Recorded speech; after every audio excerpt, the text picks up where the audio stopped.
warahmatullahi wabarakatuh. Selamat bergabung kembali di Pendidikan Jarak Jauh mata kuliah Studio Desain Arsitektur 2, di mana saya Azril Apriansyah bersama dengan Ibu Yesi Kristanti pada semester ini akan membimbing Anda sekalian. Apa kabar? Salam sehat untuk kita semua. Hari ini adalah hari pertama kita melaksanakan perkuliahan pada semester ini. Itu perkenalkan saya untuk memperkenalkan diri. Nama saya Azril Apriansyah dan saya bersama dengan Ibu Yesi Kristianti pada semester ini akan memberikan materi dan bimbing Anda sekalian untuk mata kuliah Studio Desain Arsitektur 2. Dan karena kan pada semester ini kita masih melaksanakan perkuliahan secara daring, kami berharap mudah-mudahan semua perkuliahan yang kita laksanakan pada semester ini dapat berjalan dengan baik tanpa halangan apapun, dan nantinya tugas-tugas yang akan diberikan, materi yang akan disampaikan dapat Anda laksanakan dan dapat Anda terima dengan baik. Nah, bila kita berbicara tentang mata kuliah Studio Desain Arsitektur, mata kuliah ini merupakan mata kuliah yang sangat penting pada program studi arsitektur, karena memang merupakan salah satu mata kuliah inti dari jurusan arsitektur. Nanti Anda diminta untuk bisa memadukan berbagai pengetahuan yang didapat dari mata kuliah yang telah diberikan maupun mata kuliah yang saat ini masih sedang berlangsung dalam suatu proyek perancangan. Nah, bila kita berbicara tentang mata kuliah yang bisa terhadap mata kuliah studi desain arsitektur ini, antara lain adalah mata kuliah gambar arsitektur, kemudian mata kuliah lingkungan binaan, mata kuliah teknologi bahan, dan juga yang sangat penting adalah mata kuliah struktur konstruksi 1 dan struktur konstruksi 2 yang mungkin saat ini sedang juga diberikan.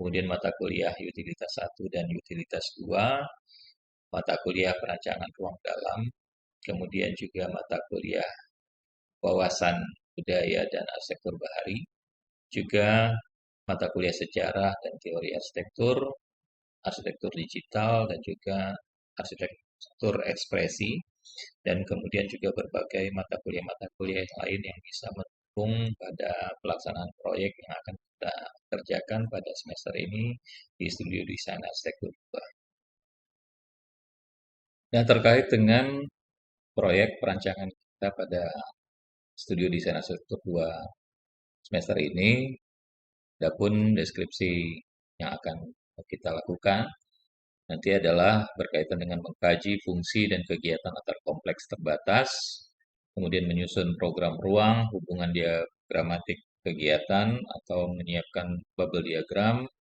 kemudian juga organisasi ruang fungsional dan sosial bagi gedung masa banyak berlantai rendah, yaitu 1 sampai dengan 3 lantai, dengan gubahan masa bangunan majemuk. Nah, ini yang saya garis bawahi bahwa nanti ada kebutuhan khusus terkait dengan ini.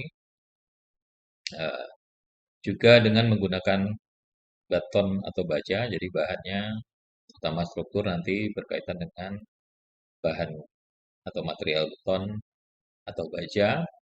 Kemudian juga menyiapkan terkait dengan estetika tata ruang, suasana dan karakter bangunan, juga perencanaan dan pengelolaan tapak atau tapak berkontur. Nah, ini juga saya garis bawahi karena nanti eh, pada sesi berikutnya akan saya berikan juga langkah-langkah atau apa-apa yang harus kita ketahui terkait dengan perancangan atau perencanaan pada tapak dan juga mulai dari eh, menggali data sampai juga dengan nanti melakukan analisis, kemudian melanjutkan dengan transformasi program dan sampai dengan akhirnya perencanaan secara keseluruhan, baik perencanaan rancangan yang simultan dari mulai tapak, ruang, dan kemudian juga dengan hasil akhir di bangunan, yaitu mulai dari analisa konsep sampai dengan nanti usulan desain dan pemodelan atau membuat maket. Adapun capaian pembelajaran mata kuliah ini, di mana nanti kita juga akan melaksanakan proyek perancangan, sehingga Anda nantinya diharapkan Yang pertama, menunjukkan sikap bertanggung jawab atas pekerjaan di bidang keahliannya secara mandiri, kemudian mampu mengambil keputusan secara tepat dalam konteks penyelesaian masalah di bidang keahliannya berdasarkan hasil analisis informasi data. Selanjutnya, mampu mengkomunikasikan gagasan arsitektur dalam fase tertentu menggunakan berbagai media seperti komunikasi verbal, tulisan, visualisasi desain.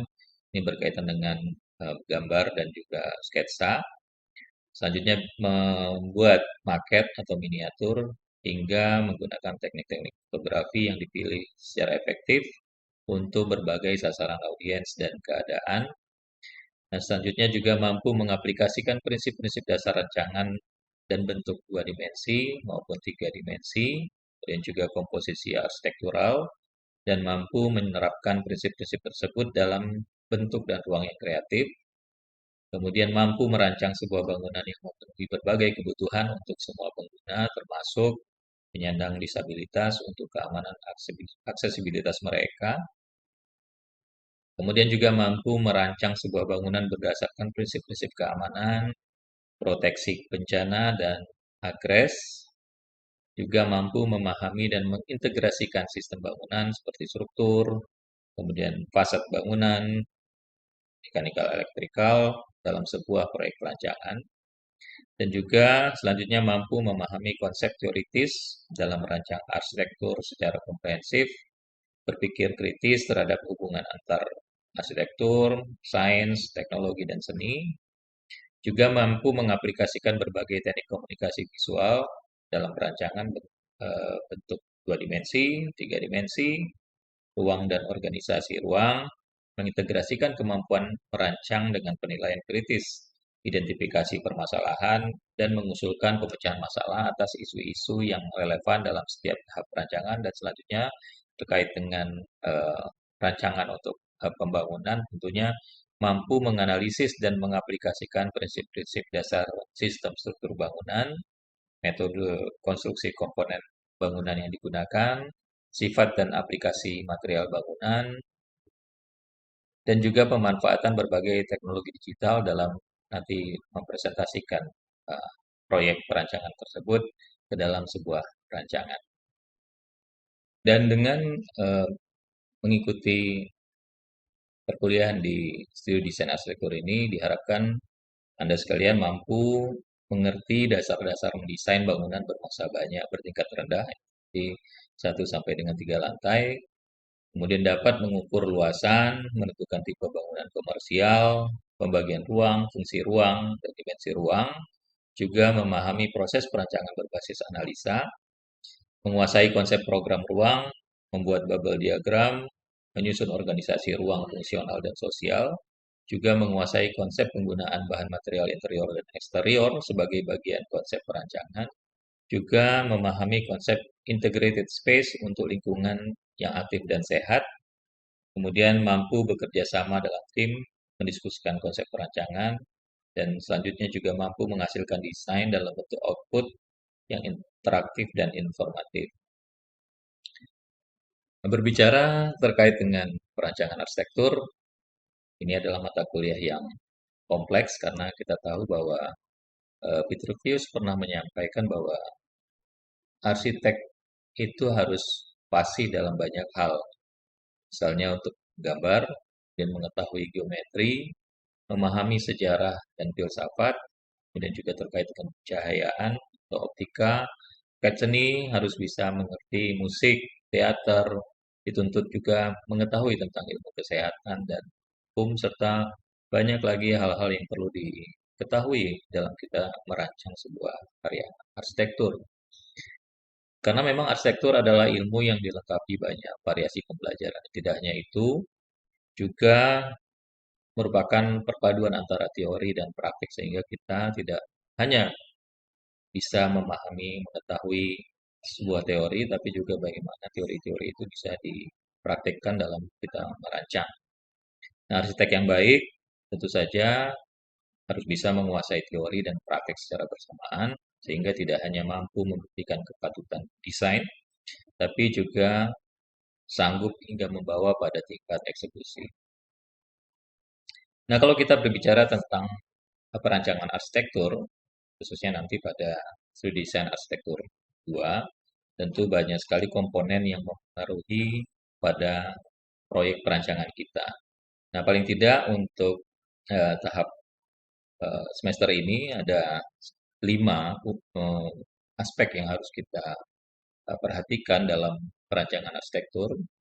Antara lain yang pertama terkait dengan fungsi, karena memang pada saat kita merancang sebuah proyek, pertama-tama kita harus mengetahui apakah fungsi suatu karya arsitektur itu yang akan kita kembangkan atau kita bangun, baik itu fungsi pada bangunan dan nantinya tentu juga terhadap ruang-ruang yang akan dibutuhkan dalam aktivitas terkait dengan fungsi bangunan tersebut. Yang selanjutnya juga terkait dengan bentuk, karena memang menganalisa bentuk bisa dengan penyesuaian terhadap lingkungan dan sebagainya, dan juga bagaimana fungsi-fungsi tadi diwadahi dalam suatu ruang, dalam suatu bangunan, yang kemudian bentuknya itu eh, terdiri dari bisa bentuk bangunan, kemudian juga bagaimana bentuk-bentuk ruang yang mengisi bangunan tersebut, termasuk juga elemen-elemen lainnya. Nah, pada sebuah bangunan tentu kita nanti akan berbicara dengan sistem-sistem, bagaimana struktur yang membentuk bangunan tersebut, akan berbicara tentang struktur dan konstruksi, kemudian bagaimana utilitas yang ada di bangunan tersebut, dan kemudian juga sirkulasinya seperti apa, dan hal-hal lainnya yang berkaitan dengan sistem-sistem yang ada di dalam bangunan tersebut. Nah, yang tidak kalah penting adalah aspek lingkungan. Jadi, apalagi di semester ini kita sudah mulai merancang dengan tapak yang berkontur, sehingga memang analisa terkait dengan lingkungan, yang pertama berkaitan dengan tapak, bagaimana mengolah tapak dengan tepat, kemudian juga terkait dengan wilayah, dan lebih besar lagi bagaimana lingkungan di perkotaan. Nah, tentu saja hal yang tidak kalah penting adalah terkait dengan ekonomi, karena eh, dengan membangun tentu eh, ekonomi, aspek-aspek ekonomi perlu diperhatikan, misalnya harga desain, kemudian harga konstruksi, juga harga perawatan pada bangunan yang kita akan kembangkan. Nah, aspek-aspek ini perlu difikirkan pada saat kita merancang secara komprehensif. Jadi, tadi saya sampaikan juga bahwa arsitektur itu adalah ilmu yang banyak melibatkan mata pelajaran lain, ilmu-ilmu lain. Karena itu kita dituntut untuk juga berpikir secara komprehensif dalam merancang sebuah proyek perancangan. Dan sebagaimana saya sampaikan tadi bahwa pada semester ini ada salah satu yang jadi perhatian kita adalah terkait dengan tapak. Maka perancangan tapak juga menjadi hal yang penting karena pada semester ini kita sudah mulai melakukan analisa pada tapak yang berkontur, sehingga memang analisa-analisa tapak perlu kita lakukan mulai dari eh, kondisi tapak, ukuran tapak, di mana tapak itu berada, dan bagaimana aturan-aturan berlaku di tapak tersebut, bagaimana topografinya, konturnya, sehingga nanti kita dapat menggali informasi terkait dengan potensi-potensi yang akan kita tonjolkan pada proyek kita, dan kemudian juga data-data terkait dengan kekurangan-kekurangan yang ada pada lahan, sehingga perlu penanganan yang kita lakukan agar kondisinya menjadi lebih baik. Nah, kemudian juga kita harus menguasai atau mengetahui bagaimana kondisi tapak tersebut, bagaimana lingkungan sekitarnya, sehingga nanti juga akan mempengaruhi kepada konsep-konsep bangunan yang akan kita rancang, bagaimana orientasi matahari yang ada, bagaimana kondisi angin di sana, bagaimana juga kondisi eh, vegetasi yang ada, sehingga itu bisa kita manfaatkan untuk menunjang, mendukung pada proyek perancangan yang akan kita hasilkan nantinya. Karena itu, pada pertemuan selanjutnya di kelas nanti bagaimana perancangan tapak pada lahan berkontur ini juga menjadi perhatian, dan ini akan kita bahas lebih detail pada diskusi-diskusi yang akan kita lakukan pada saat pembelajaran. Terima kasih. Kita ketemu di kelas nanti. Sampai bertemu kembali. Sehat buat kita semua. Terima kasih telah mengikuti